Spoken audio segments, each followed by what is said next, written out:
రాజపేట మండలంలో ఉన్నటువంటి Kaluvapalli check dam దగ్గర గతంలో రైతులకు ఇక్కడ 2 చెరువులు 3 గ్రామాలు చెరువు నింపేటువంటి కాలువ కొంత డ్యామేజ్ కావడం వల్ల అక్కడ ఒక కల్వర్ట్ నిర్మించి షటర్ వేస్తే సుమారు 3 చెరువులు నిండి 3 గ్రామాలు కూడా సస్యశ్యామలం కాబట్టి రైతులు మా దృష్టి తీసుకొచ్చారు. ఇవాళ డి గారు ఏ గారు కూడా వచ్చి దాన్ని పర్యవేక్షణ చేశారు.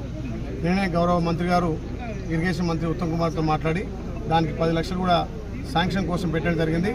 ఏదేమైనా వర్షాకాలం స్టార్ట్ అయిన నీళ్లు వాగులు వచ్చే వరకే వారం 10 రోజులనే ఇక్కడ డి గారు ఏ గారు చొరవతోటి ఈ 2 గ్రామాలు 3 గ్రామాల చెరువు నింపే విధంగా దానికి ఒక షటర్ కట్టి దానికి తూము లెక్క ఏర్పాటు చేస్తే వరద ఎక్కువ వచ్చినప్పుడు ఈ చెరువులు నింపుకొని వరద అయిపోయిన తర్వాత మళ్ళీ ఆ షటర్ మూసేస్తే ఏ గ్రామాలకు ఇబ్బంది లేకుండా ఇక్కడ రైతులకు సస్యశ్యామలం ఉంటుంది. కాబట్టి ఈ రోజే దాని నిర్ణయం తీసుకొని రేపటి నుంచే దాన్ని పని ప్రారంభించాలని చెప్పి ఏ గారికి డి గారికి కూడా చెప్పడం జరిగింది.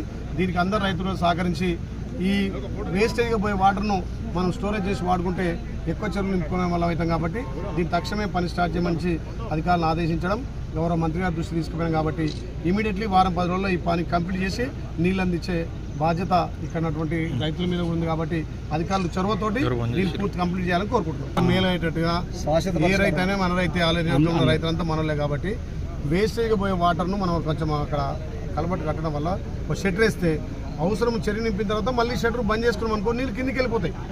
అట్లా వేస్టేజ్ నీళ్ళని మనం ఈ 2 చెరువులు నింపడానికే ఆ ప్రయత్నం. ఏ గ్రామస్తులు ఏ రైతులు ఇబ్బంది పెట్టే పని కాదు.